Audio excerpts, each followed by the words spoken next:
गर्मी में झरने के पास गरीब बहू की ठंडी रसोई। जंगल के बीच एक झरने के पास बहुत बड़ी एक रसोई बनी हुई थी। रसोई के अंदर निशा खाना बना रही थी। बाहर झरने के पास पूरा परिवार बैठा हुआ था। निशा सबके लिए पानी लेकर आती है। लीजिए बाबूजी, सासू माँ, खाना बस बनने ही वाला है, तब तक आप ये सब ठंडा पानी पी लीजिए। अरे वाह मेरी बच्ची, सच में ये तो एकदम हमारा देसी फ्रिज है। मटके का पानी कितना ठंडा है। अरे बापूजी, ठंडा क्यों नहीं होगा? अपना ये मटका 24 घंटे झरने के पानी के एकदम पास रखा रहता है।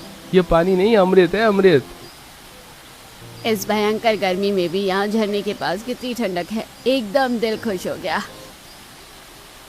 पानी पिलाने के बाद निशा वापस अपनी रसोई में आ जाती है। वो चूल्हे के पास बैठती है और खाना बनाने लगती है। सच में बहुत मजा आ गया। देखो तो इन छेदों में से हमेशा कितनी ठंडी हवा आती है। चूल्हे के पास बैठकर बिल्कुल पसीना नहीं आ रहा। मेरी इस ठंडी रसोई का तो कोई जवाब ही नहीं। आखिर क्यों यह परिवार झरने के पास रह रहा था? आखिर ऐसी क्या मजबूरी थी जो निशा को यहाँ अपनी रसोई बनानी पड़ी? ये सब जानने के लिए हमें कहानी में कुछ समय पहले जाना होगा।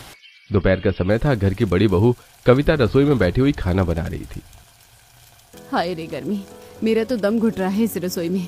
मुझसे तो ये खाना वाना नहीं बनता। मैं बहुत ज्यादा परेशान हो गई हूँ। मुझे कुछ समझ नहीं आ रहा। अरे ओ महारानी, ये क्या बड़बड़ चालू है तेरी? अभी तक खाना नहीं बना? भूख के मारे पेट में चूहे दौड़े हैं। सारा दिन करती क्या है तू? क्या सासू माँ, घर में तो आप मेरी कुछ मदद नहीं करती हैं। मैं ही दिन रात घर के सारे काम करती हूँ और इस रसोई की गर्मी में भट्टी की तरह चलती रहती हूँ। अब मुझसे ये सब नहीं होता। ज्यादा जुबान मत लड़ा, चुपचाप अपना काम कर। गंगा देवी वहाँ से चली जाती है। बस कुछ दिन की बात और बुढ़िया, एक बार तेरे छोटे लाडले की शादी हो जाए, फिर जो मेरी देवरानी आएगी ना, घर के सारे काम उसी से करवाऊंगी। मैं तो बस आराम करूंगी, आराम। कुछ दिन बाद छोटे बेटे आकाश की शादी हो गई थी। उसकी पत्नी निशा का गृह प्रवेश हो रहा था। लो जी, आ गई मेरी परमानेंट नौकरानी। अब ये घर का झाड़ू पोछा और रसोई का काम करेगी। मैं तो बस आराम करूंगी। मुझे कुछ भी काम नहीं करना पड़ेगा। अगले दिन सुबह निशा पहली रसोई बनाने के लिए किचन में आती है। वहाँ की हालत देखकर वो हैरान हो जाती है। अरे बाप रे, ये रसोई कितनी छोटी है। इसमें गैस भी नहीं है, बस ये मिट्टी का चूल्हा। मैं यहाँ खाना कैसे बनाऊंगी? कुछ समझ नहीं आ रहा। तभी कविता वहाँ आती है। क्यों, क्या हुआ? हैरान हो गई रसोई को देखकर? तुझे इसी रसोई में खाना बनाना पड़ेगा। तू कोई अंबानी के घर की बहू थोड़ी है जो तुझे एसी वाली रसोई मिलेगी। कविता वहाँ से चली जाती है। निशा दुखी होकर चूल्हा जलाती है। थोड़ी देर में रसोई में बहुत गर्मी होने लगती है और बहुत धुआं होने लगता है। तभी निशा को चक्कर आने लगते हैं। वो चूल्हे पर गिरने ही वाली होती है कि वो खुद को संभाल लेती है। जेठानी जी, प्लीज मेरी थोड़ी मदद कर दीजिए। मुझसे इतना सारा खाना अकेले नहीं बनेगा। मुझे यहाँ बहुत ज्यादा गर्मी लग रही है और चक्कर भी आ रहे हैं। अरे मुझसे मदद क्यों मांग रही है? जा अपना काम खुद कर। मैंने भी तो किया है ना इतने साल। मैं चलिए अपना टीवी सीरियल देखने। कविता वहाँ से चली जाती है। निशा दुखी होकर अकेले ही खाना बनाती है। अगले दिन रात का समय हो गया था। घर के आंगन में सब लोग खाने के इंतजार में बैठे हुए थे। रसोई के अंदर निशा पसीने में भीगी हुई खाना बना रही थी। अरे भाई, आज तो ये नई बहू हमें भूखा ही मार देगी। अरे जल्दी आ जाओ महारानी, कब लाओगी खाना? पेट में दर्द होने लगा है भूख से। निशा पसीने में भीगी हुई सबके लिए खाना लेकर आती है। माफ कर दीजिए, वो मैं क्या करूं? मुझे उस रसोई में बहुत ज्यादा गर्मी लगती है, इसलिए थोड़ा समय लग गया खाना बनाने में। कोई बात नहीं बहू, आदत पड़ जाएगी धीरे धीरे। लो सुन लो सासू माँ की बातें। जब मैं कहती थी कि मुझे उस रसोई में भयंकर गर्मी लगती है, तब तो सब लोग बोलते थे कि मैं कामचोर हूँ, ड्रामा कर रही हूँ। और आज आपकी ये नई बहू बोल रही है तो सबको बड़ी दया आ रही है। कविता, ज्यादा जुबान मत चला और शांति से खाना खा। पूरा परिवार खाना खाकर सो जाता है। बस आकाश और निशा ही जाग रहे थे, जो बैठकर बातें कर रहे थे। निशा, तुम्हें बहुत परेशानी हो रही है ना? यहाँ मैं और राजेश भैया गांव के एक बहुत बड़े साहूकार के तबेले में काम करते हैं। हम रोज सुबह जंगल जाते हैं, गायों के लिए हरा चारा लाते हैं, और ये घर भी हमारा नहीं है। तो क्या ये हमारा खुद का घर नहीं है? जो नहीं निशा, हम लोग किराए पर रहते हैं। हम लोग गरीब हैं ना, लेकिन तुम फिक्र मत करो। मैं दिन रात एक करके जल्दी अपना खुद का एक छोटा सा घर ले लूंगा। आप टेंशन मत लीजिए। आप मेहनत करेंगे तो हम जल्दी ही इस परेशानी से बाहर निकल जाएंगे। अगले दिन दोपहर का समय था। आकाश और उसका बड़ा भाई राजेश साहूकार के तबेले में काम कर रहे थे। तभी वहाँ एक आदमी आता है। ओए राजेश, बहुत दिन हो गए, अब बहुत हो गया, ला निकाल मेरा पैसा। अरे भाई साहब आप ना फिक्र मत कीजिए, मैं आपको टाइम पर सारे पैसे दे दूंगा, आपके पैसे कहीं भागे नहीं जा रहे हैं, मैं दे दूंगा। अरे देख राजेश, मुझे मेरे पैसे चाहिए, वरना मैं तुझे और तेरे पूरे परिवार को छोड़ूंगा नहीं। ये कहकर वो आदमी वहां से चला जाता है। रात हो जाती है। निशा गर्मी से परेशान होकर रसोई में खाना बना रही थी। हे भगवान, काश कोई ऐसी रसोई होती जो बर्फ जैसी ठंडी होती, लेकिन मेरे नसीब में तो बस ये तपती हुई रसोई लिखी है। यहाँ खाना बनाना कितना मुश्किल है, ये सिर्फ मैं ही जानती हूँ। आंगन में पूरा परिवार बैठा हुआ था, तभी वहां घर का मालिक लाला आता है। अरे महेश, क्या है ये सब? 3 महीने हो गए, अभी तक घर का किराया नहीं दिया, कब दोगे किराया? अरे लाला जी, थोड़ा धीरज रखिए, लड़के काम पर लगे हैं, वो जल्दी ही आपका सारा किराया दे देंगे। अरे काहे का धीरज, अगर टाइम पर किराया नहीं दिया ना तो आज ही सबका बोरिया बिस्तर घर से बाहर फेंक दूंगा। मालिक आप ना बस थोड़ा समय और दे दीजिए, हम आपका जो सारा किराया है लौटा देंगे, बस थोड़ा सा समय दे दीजिए। नहीं नहीं, बस तुम्हारे पास ना 10 दिन का समय है, 10 दिन के अंदर जो सारा किराया है वो मेरे हाथ में होना चाहिए, नहीं तो फिर मैं तुम्हें इस घर से बाहर निकाल दूंगा, समझ गए? लाला ये बोलकर वहां से चला जाता है। हे भगवान, पता नहीं इतने सारे पैसे कैसे देंगे हम, 10 दिन में इतना पैसा कहाँ से आएगा, हमें तो कुछ समझ नहीं आ रहा। माँ आप लोग ना फिक्र मत कीजिए, मैं और आकाश दिन रात डबल शिफ्ट में काम करेंगे और पैसे दे देंगे। अगले दिन दोपहर को निशा रसोई में खाना बना रही थी। उसे बहुत गर्मी लग रही थी और चक्कर आ रहे थे।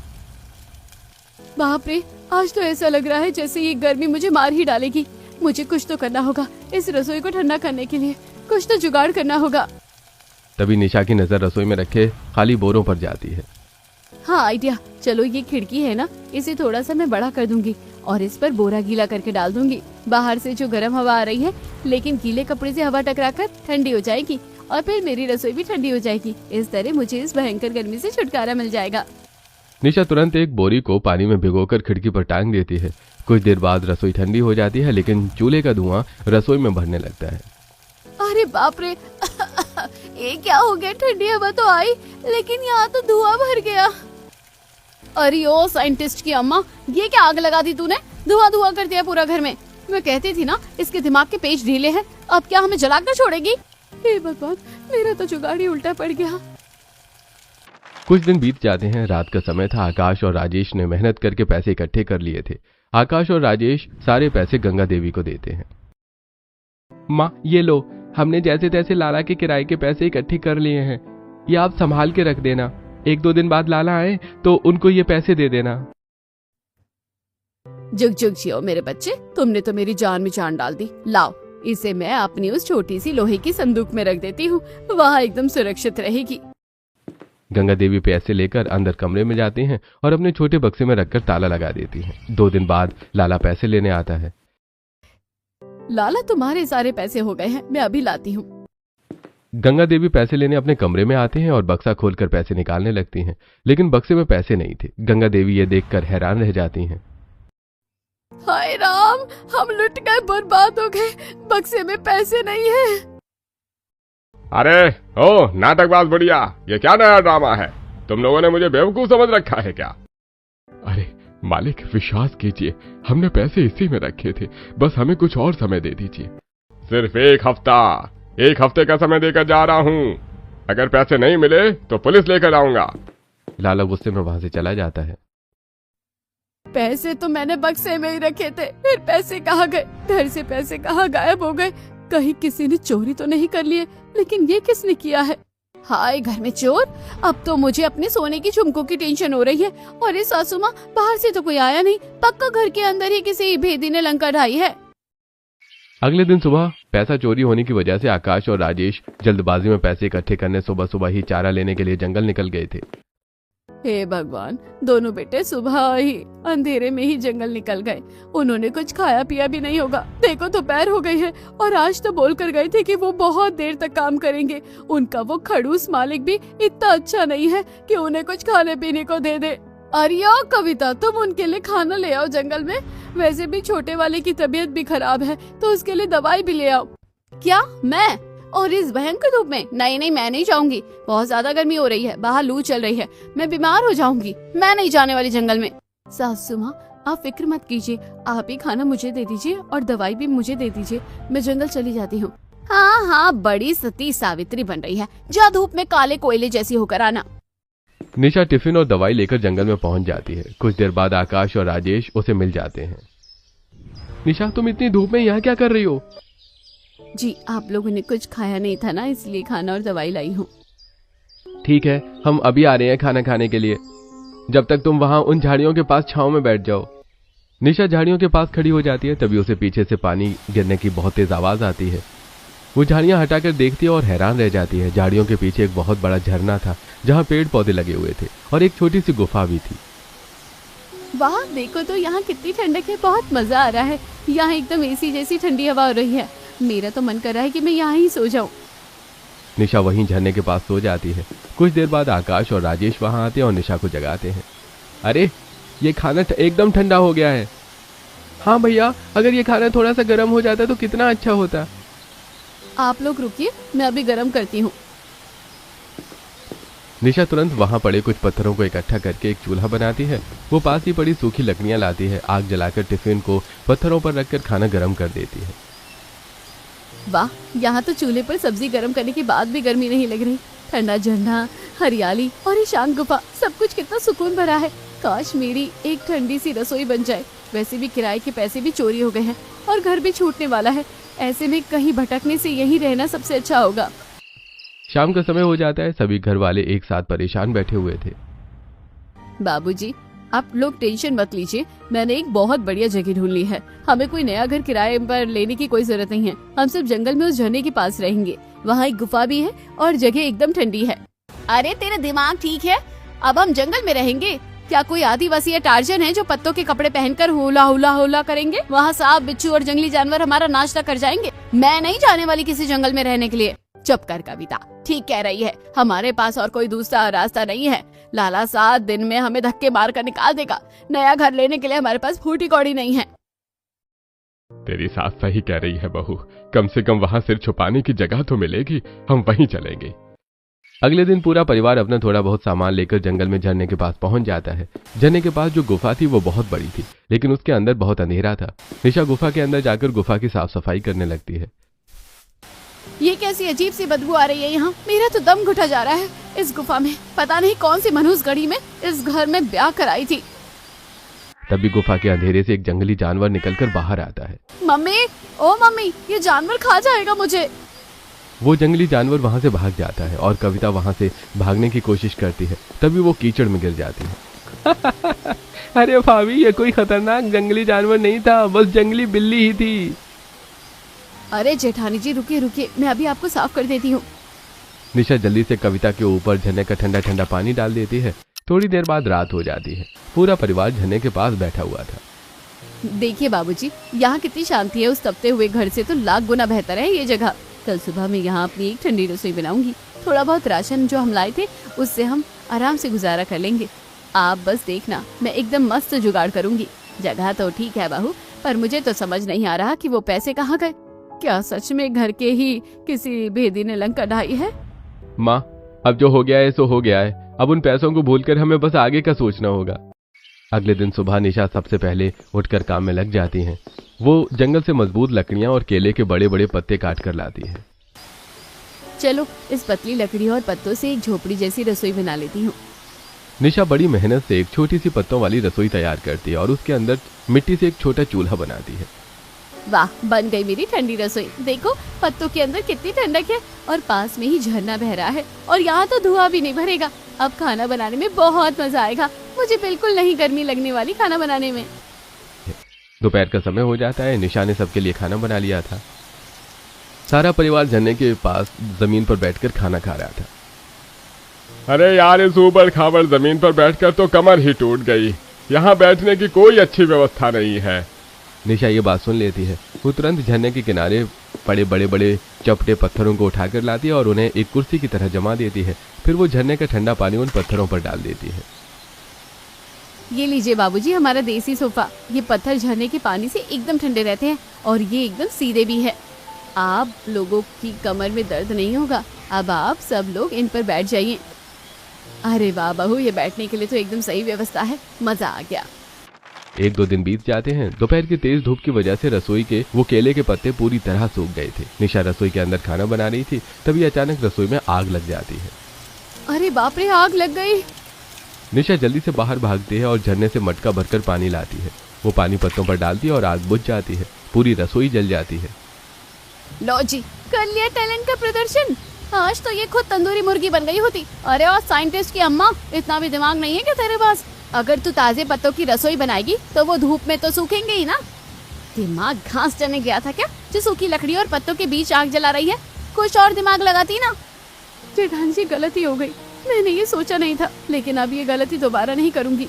अब मैं जो रसोई बनाऊंगी वो एकदम मजबूत बनाऊंगी, जो आग से नहीं जलेगी और एकदम ठंडक रहेगी। मुझे तो तेरी बातों से अब डर लगने लगा है, पता नहीं अब क्या करेगी तू। अगले दिन निशा फिर से रसोई बनाने का काम शुरू करती है। इस बार आकाश भी उसकी मदद करता है। दोनों मिलकर जंगल से और मजबूत लकड़ियां और झरने के पास रखे बड़े बड़े ठंडे पत्थर इकट्ठा करते हैं। निशा, इस बार ये दीवारें पत्थरों की बनेंगी। ये पत्थर ठंडे भी रहते हैं और इनमें आग भी नहीं लगेगी और तुम्हारी रसोई एकदम मजबूत बनेगी। निशा पत्थर, लकड़ी और मिट्टी का इस्तेमाल करके अपने लिए एक बढ़िया रसोई तैयार करती है, जो कि बहुत ज्यादा बड़ी थी। निशा ने पूरी रसोई को अंदर और बाहर अच्छे से मिट्टी से लीप दिया था। ये एकदम बढ़िया है, इसे मैंने मिट्टी से बढ़िया लीप दिया है, तो अब आग लगने का कोई खतरा नहीं। और इन ठंडे पत्थरों की वजह से ये अंदर से एकदम बर्फ जैसी ठंडी हो गई है। अब जाकर बनी है मेरी असली ठंडी रसोई। दोपहर का समय हो जाता है। निशा अपनी नई पक्की रसोई के अंदर खाना बना रही थी, लेकिन उसे बार बार पानी लेने के लिए उठकर बाहर झरने के पास जाना पड़ रहा था। हे भगवान, पानी लेने के लिए बार बार बाहर जाना पड़ा है। इसमें तो मैं बहुत ज्यादा परेशान हो रही हूँ। आधी मेहनत तो पानी ढोने में ही लग जाती है। मुझे कुछ जुगाड़ करना होगा ताकि ये पानी सीधा मेरी रसोई के अंदर ही आ जाए, फिर मुझे पानी लेने के लिए बाहर नहीं जाना पड़ेगा। निशा झरने से लेकर अपनी रसोई के अंदर तक मिट्टी खोद कर एक पतली सी नाली बना देती है। रसोई के अंदर वो एक चौड़ा गड्ढा खोदती है और उसे मिट्टी से अच्छी तरह लीप कर पक्का कर देती है। वाह, बन गया मेरा छोटा सा तालाब। अब झरने का ठंडा पानी इस नाली से सीधा इस गड्ढे में जमा हो जाएगा और अब मुझे बार बार बाहर जाने की जरूरत भी नहीं पड़ेगी। ये जुगाड़ तो एकदम बढ़िया है, मजा आ गया। निशा देखती है कि खाना बनाने के लिए सब्जियां खत्म हो गई हैं। वो जंगल में थोड़ी दूर जाती है और वहां से जंगली लौकी और तोरई तोड़ लाती है। ये जंगली सब्जियां तो बहुत ठंडी होती हैं। आज सबके लिए बढ़िया सी सब्जी बनाऊंगी। चलो, मैं अब इन्हें अच्छे से धो लेती हूँ। निशा उन सब्जियों को अपने उसी पानी वाले गड्ढे में धोती है। फिर वो देखती है कि काटने के लिए कुछ नहीं है। वो एक पतले और धारदार पत्थर को चाकू की तरह इस्तेमाल करती है और एक बड़े चपटे पत्थर चॉपिंग बोर्ड की तरह रख लेती है। ये देखो, इस चपटे पत्थर पर सब्जियां काटना कितना आसान है और ये पत्थर पानी के पास रहने से इतना ठंडा है कि मेरी सब्जियां भी एकदम फ्रेश और ठंडी रहेगी। निशा चूल्हे पर रोटियां बनाने के लिए अपना मिट्टी का तवा रखती है, लेकिन वो मिट्टी का तवा टूट जाता है। हाय राम, ये क्या हो गया? अब मैं रोटियां किस पर बनाऊंगी? मुझे कुछ समझ नहीं आ रहा। घर वालों को भूख लगी है, रोटियां कैसे बनाऊं? निशा घबराकर बाहर जाती है। तभी उसकी नजर झरने के किनारे पड़े एक बहुत ही पतले, चपटे और काले पत्थर पर पड़ती है। चलो, तवे की जुगाड़ हो गई है। अब मैं इसी चपटे पत्थर को तवे की तरह इस्तेमाल करूंगी और इस पर सबके लिए रोटियां बनाऊंगी और इस पर रोटियां जलेंगी भी नहीं। निशा उस पत्थर को अच्छे से धोती है और फिर उसी पत्थर पर सबके लिए रोटियां बनाती है। अरे वाह मेरे बच्ची, तूने तो पत्थर को ही तवा बना दिया। सच में तू तो एकदम जुगाड़ू है। तेरी इस तरकीब से तो हमारा ही काम आसान हो गया है। अगले दिन निशा रसोई के अंदर खाना बना रही है। पत्थर की पक्की दीवारें होने की वजह से धुआं बाहर नहीं जा पा रहा और निशा को थोड़ी गर्मी लगने लगती है। गर्मी तो अब भी लग रही है। ये दीवारें पक्की हैं तो धुआं निकलने की जगह नहीं है। जो हवा झरने की तरफ से आती है वो इन दीवारों से टकराकर बाहर ही रह जाती है। अगर मैं इन दीवारों में छोटे छोटे छेद कर दूं तो हवा सीधा अंदर आएगी और धुआं भी बाहर निकल जाएगा। निशा एक नुकीली लकड़ी लेकर बहुत ही सावधानी से रसोई की दीवारों में छोटे छोटे छेद कर देती है। अब मेरी रसोई एकदम ठंडी हो जाएगी। शाम के समय निशा रसोई में खाना बना रही थी और उसे बहुत ठंडक महसूस हो रही थी। हाँ, अब आया ना मजा। देखो तो इन छेदों से कितनी ताजी और ठंडी हवा आ रही है। ये तो एकदम हमारा देसी कूलर बन गया। अब तो मैं दिन रात यही बैठे बैठे खाना बना सकती हूँ। अब मुझे बिल्कुल गर्मी नहीं लग रही और ना ही चक्कर आ रहे हैं। रात का समय हो जाता है। सबने खाना खा लिया था। निशा बची हुई सब्जी को रखने का कुछ जुगाड़ कर रही थी। अगर मैं इस बची हुई सब्जी को ऐसे ही बाहर फेंक दूंगी तो ये सुबह तक खराब हो जाएगी। कुछ तो करना पड़ेगा। निशा एक बड़ा मिट्टी का मटका लेती है। वो बची हुई सब्जी उस मटके में रख देती है और उस मटके को अपने पानी वाले गड्ढे में रख देती है। तैयार हो गया मेरा देसी फ्रिज। अब जो मटका है वो इस ठंडे पानी के अंदर रहेगा और मेरी सब्जी मटके के अंदर। इससे मेरी सब्जी एकदम ठंडी रहेगी और सुबह तक बिल्कुल भी खराब नहीं होगी। अगले दिन आकाश और राजेश जंगल में घास काट रहे थे, तभी उन्हें जंगली मूली, टमाटर और खीरे मिलते हैं। ये सब वो लेकर झरने के पास आ जाते हैं। अरे निशा, आज जंगल में ये मिले। हमने सुना है कि अमीर लोग इनका एकदम ठंडा करके सलाद बनाकर खाते हैं। वो बर्फ की सिल्ली पर रखते हैं, तो तुम भी आज रात हमारे लिए इन्हें एकदम ठंडा करके सलाद बनाना। हम भी रात को खाकर देखेंगे कि ठंडा सलाद लगता कैसा है। ठीक है जी। अब बर्फ की सिल्ली तो है नहीं, तो इन्हें ठंडा कैसे करूं? हाँ, मेरे पास एक बढ़िया जुगाड़ है इस सलाद को एकदम ठंडा करने की। निशा झरने के पास जाती है और जहां से पानी गिर रहा था वो वहां एक बड़ा पत्थर रख देती है, जिसके ऊपर से झरने का पानी बह रहा था। वो मूली, टमाटर और खीरे उसी पत्थर पर रख देती है और वहीं बैठ जाती है। मुझे पक्का यकीन है कि कुछ देर बाद ये ठंडा एकदम हो जाएगा। कुछ देर बाद निशा देखती है कि पानी की वजह से वो पत्थर एकदम ठंडा हो गया है और मूली, टमाटर, खीरे भी एकदम ठंडे हो गए हैं। हाँ, ये जुगाड़ एकदम बढ़िया है। देखो तो मूली, टमाटर और खीरे कैसे बर्फ जैसे ठंडे हो गए हैं। रात के समय निशा उसी ठंडे पत्थर पर सैलेड काट कर तैयार करती है। वो परिवार को पत्तों पर खाना और सैलेड परोसती है। क्या ये रोज रोज कभी हाथ में रोटी पकड़ा देती है, कभी इन पत्तों में खाना डाल देती है? अरे आखिर तूने ये रसोई बना ही ली है तो कुछ बर्तन वगैरह भी बना ले। हम क्या कोई गाय भैंस हैं जो इन पत्तों पर चरेंगे? कुछ अच्छे बर्तन बना। हाँ हाँ बहू, तेरी जेठानी की बात तो सही है। अब हम यहाँ रह रहे हैं तो कुछ बर्तन तो चाहिए होंगे। ठीक है सासू माँ, आप चिंता मत कीजिए, मैं कल ही कुछ बढ़िया जुगाड़ करती हूँ। अगले दिन सुबह निशा जंगल से बहुत सारी चिकनी और साफ मिट्टी खोद कर लाती है। वो झरने के पास बैठकर उस मिट्टी से बर्तन बनाने लगती है। अरे ओ महारानी, कविता देख, वो बेचारी अकेले काम कर रही है, तू भी तो जाओ उसकी थोड़ी मदद कर दे। यहाँ बस बैठी बैठी हुक्म चलाती रहती है। कविता निशा के पास जाती है और मिट्टी हाथ में लेकर मटका बनाने की कोशिश करती है, लेकिन वो मटके की जगह कोई अजीब सी आड़ी टेढ़ी चीज बना देती है। अरे कविता, ये क्या बना दिया तूने? मटका बनाया है या कोई पिचका हुआ मटका? सब लोग जोर जोर से हंसने लगते हैं। कविता गुस्से में लाल हो जाती है और वो अपने बर्तन को तोड़कर उसकी गोल बॉल बनाती है और गुस्से में राजेश की तरफ फेंक कर मार देती है। लो, आप ही बना लो। आप लोग हो ना बहुत ज्यादा ड्रामा करते हो। अरे मुझे नहीं बनाना आता ये सब। अगर इस साइंटिस्ट की अम्मा को आता है तो मैं क्या करूं? सब लोग बस मेरे ही पीछे पड़े रहते हैं। कविता बड़बड़ाते हुए वहां से चली जाती है। निशा उसके पास जाती है और चुपके से झरने का ठंडा पानी उस पर डाल देती है। अरे जेठानी जी, आप इतना गर्म मत होइए, थोड़ा ठंडा पानी डालिए दिमाग पर, जिससे आप और आपका दिमाग एकदम ठंडा हो जाएगा। तेरी इतनी हिम्मत, तूने मुझ पर पानी डाला तो खुद को जल पर नहीं समझ रही है जो पानी से खेल रही है। अब देख मैं क्या करती हूँ। कविता गुस्से में निशा को हल्का सा धक्का दे देती है। निशा का पैर फिसलता है और वो सीधे झरने के तेज बहाव वाले पानी में गिर जाती है। सब लोग घबरा कर खड़े हो जाते हैं, लेकिन निशा तैरते हुए किनारे पर आ जाती है। जेठानी जी, मुझे तैरना नहीं आता। वैसे आपने मुझे नहला ही दिया। मैं तो सोच भी रही थी कि गर्मी लग रही है, नहा लूं, पर आपने अच्छा किया, मेरी मेहनत बचा दी। तू तो पागल है पूरी की पूरी, मेरा दिमाग खराब करके रख दिया है। जा, मैं नहीं बात कर रही तुझसे। अगले दिन निशा रसोई में खाना बना रही थी और कुछ सोच रही थी। जंगल की जो जंगली सब्जियां हैं वो तो अब धीमे धीमे खत्म होने वाली हैं। ऐसा करती हूँ यहाँ आसपास ही सब्जियां उगाती हूँ। जगह भी बढ़िया और पानी भी भरपूर है। निशा झरने के पास वाली खाली जमीन पर लकड़ियों की बाउंड्री बनाती है। वो जंगली सब्जियों से बीज निकाल कर वहां खेती शुरू कर देती है। बार बार पानी न डालना पड़े, इसके लिए वो खेत से लेकर झरने तक एक और छोटी सी नाली खोद देती है, जिससे पानी अपने आप खेत में पहुंचता रहता है। अरे वाह बहू, तूने तो यहाँ पूरा खेत ही बना दिया। अब हमें ताजी सब्जियों की कोई टेंशन नहीं है। एकदम बढ़िया जुगाड़ किया है तूने। रात का समय हो जाता है। पूरा परिवार झरने के पास ठंडे पत्थरों पर बैठा हुआ था। बाबूजी, मुझे तो यहाँ बहुत मजा आ रहा है। पहले तो मुझे उस पुरानी घर वाली गर्म भट्टी जैसी रसोई में पसीना बहाना पड़ता था, लेकिन यहाँ इस ठंडी रसोई में खाना बनाकर मुझे बहुत मजा आ रहा है। मैं तो अब दिन भर अपनी रसोई में बैठकर खाना बना सकती हूँ। मुझे बिल्कुल भी गर्मी नहीं लगेगी। अरे हाँ, और भाभी को भी यहाँ बहुत मजा आ रहा है ना भाभी? हाँ हाँ, बहुत मजा आ रहा है। मेरा तो मन कर रहा है कि इसी झरने में डूबकर जलपरी बन जाऊं। अगले दिन दोपहर को निशा अपनी रसोई के अंदर खाना बना रही थी। उसे एहसास होता है कि रसोई की छत गर्म हो रही है। दीवारों के छेदों से तो हवा आ रही है, पर ये छेद थोड़े तप रहे हैं। छत में छेद कर नहीं सकती, कुछ तो करना पड़ेगा जिससे छत भी ठंडी हो। निशा बाहर आती है और देखती है कि उसकी लगाई हुई लौकी, तोरई की बेलें काफी बड़ी हो गई हैं। हाँ, एक बढ़िया आइडिया है अपनी रसोई की छत को एकदम ठंडा करने के लिए। निशा उन हरी बेलों को अपनी रसोई की छत और दीवारों पर चढ़ा देती है। अब ये जो बेल है ना, इस पूरी छत पर फैल जाएगी और फिर मेरी छत एकदम ठंडी हो जाएगी। कुछ दिन बाद बेलें पूरी रसोई पर छा गई हैं। अब निशा की रसोई एकदम हरी भरी लग रही थी। लो, मजा आ गया। अब तो हमारे पास ताजी सब्जी भी है और मेरी सपनों की रसोई भी तैयार है। कितनी ठंडी है ये। निशा एक साथ ज्यादा खाना बनाने के लिए छोटे छोटे 3-4 चूल्हे और बना लेती है और उन सभी पर खाना तैयार करती है।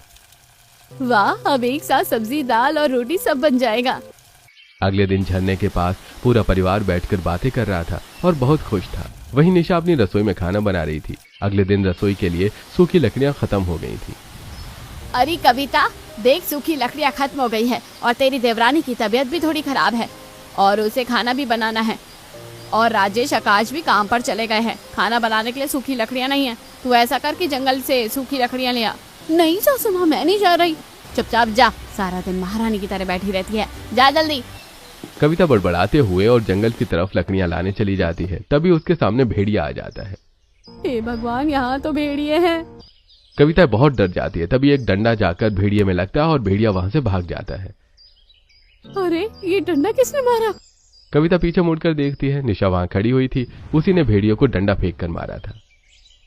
निशा, तूने आज मेरी जान बचा ली।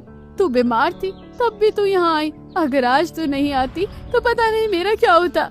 अरे जेठानी जी, मुझे पता था कुछ गड़बड़ हो सकती है। आप तो कभी जंगल वगैरह में आई नहीं है ना, इसलिए मुझे डर लग रहा था। बस इसलिए मैं आपके पीछे पीछे आ गई। मुझे माफ कर दो छोटी, मैं तो तेरे से फालतू में ही जलती थी। तू सच में बहुत अच्छी है। वैसे मैं थोड़ा ओवर ड्रामा भी करती हूँ ना कभी कभी, तो तू मेरे से गुस्सा तो नहीं होगी? नहीं नहीं जेठानी जी, आप जैसी भी है मेरी जेठानी है। अब चलिए लकड़ियाँ उठाइए, सबको भूख लगी है। रात का समय हो जाता है। पूरा परिवार एक साथ बैठकर बातें कर रहा था। पता नहीं हमारे वो पैसे किसने चोरी किए हैं। जिसने भी किए होंगे ना, उसके साथ बहुत बुरा होगा। कीड़े पड़ेंगे उसके हाथों में। नहीं माँ, मत दो बद्दुआ। अब मैं और नहीं छुपा सकता। वो पैसे मैंने ही चोरी किए थे। भैया, आपने चोरी क्यों की? मेरी मजबूरी थी आकाश। मैंने एक आदमी से कर्जा लिया था और वो मुझे मारने की धमकी दे रहा था। मुझे पैसे देने पड़े। मुझे माफ कर दो। मैंने सब बर्बाद कर दिया। अरे तेरी वजह से हम बेघर हो गए हैं। सासू माँ शांत हो जाइए। जो होना था वो हो गया। जेठ जी ने अपनी गलती मान ली है, यही बहुत है। इंसान से गलती होती है ना। प्लीज आप इन्हें माफ कर दीजिए। निशा की बात सुनकर सबका गुस्सा शांत हो जाता है और सभी राजेश को माफ कर देते हैं। कुछ दिनों बाद अचानक एक दिन मौसम बिगड़ता है और जोरदार बारिश शुरू हो जाती है और झरने का बहाव बढ़ने लगता है। अरे भागो, पानी बहुत तेज आ रहा है। सब गुफा के अंदर चलो। सब लोग गुफा में छिप जाते हैं। पानी के तेज बहाव में निशा की बनाई हुई ठंडी रसोई टूटकर बह जाती है। तभी किसी आदमी के जोर जोर से चिल्लाने की आवाज आती है। लाला अपने परिवार के साथ झरने के उस पार पिकनिक मनाने आया था और उसका 8 साल का पोता चिंटू पानी में गिर गया था। अरे अरे बचाओ कोई मेरे पोते चिंटू को। अरे बचाओ, मेरा इकलौता पोता डूब रहा है। अरे कोई तो बचाओ। अरे मुझे तैरना भी नहीं आता। अरे बाप रे, ये तो मकान मालिक लाला जी का पोता है। हमें इसे बचाना होगा। पागल हो गई है क्या? पानी बहुत तेज है। ज्यादा खतरों के खिलाड़ी मत बन। तू कैसे बचाएगी उसे? तू भी डूब जाएगी। पानी का बहाव बहुत तेज है। आप फिक्र मत कीजिए जेठानी जी, मैं बचा लूंगी। निशा जल्दी से पानी में कूद जाती है और चिंटू को बचा लेती है। थोड़ी देर बाद पानी शांत हो जाता है। लाला वहां जल्दी से आता है। अरे मुझे माफ कर दो महेश भाई, मैंने तुम लोगों को धक्के मार कर निकाला और तुम्हारी बहू ने मेरे इकलौते पोते की जान बचा ली। अरे तुम लोग बहुत अच्छे हो। अब तुम सब घर चलो, तुम्हें कभी कोई किराया नहीं देना पड़ेगा। तुम आराम से रह सकते हो। चलो मेरे साथ। मालिक जी, हम आएंगे जरूर, लेकिन ठंड में। अभी गर्मियों में तो हम यहीं रहेंगे, नहीं तो फिर से मुझे उस घर की गर्म भट्टी वाली रसोई में परेशान होना पड़ेगा। यहाँ तो मेरी ठंडी रसोई है। लाला अपने परिवार को लेकर वहां से चला जाता है। अरे बहू, कहाँ है तेरी ठंडी रसोई? सब तो टूट गया। बाबूजी, रसोई टूटी है, हमारे हौसले नहीं। हम फिर से बनाएंगे और इस बार और ज्यादा मजबूत बनाएंगे। हम हारेंगे नहीं। इस बार पूरा परिवार निशा का साथ देता है और कुछ दिनों बाद झरने के पास एक मजबूत रसोई और एक बढ़िया घर बनकर तैयार हो जाता है। पूरा परिवार झरने के पास बैठा था और ठंडी रसोई के अंदर निशा और कविता एक साथ मिलकर खाना बना रही थी। सब बहुत खुश थे। तो दोस्तों, क्या निशा का लाला के पक्के घर में वापस जाने से मना करके अपनी ठंडी रसोई में रहने का फैसला सही था? अगर आप निशा की जगह होते तो क्या करते, हमें कमेंट में जरूर बताएं।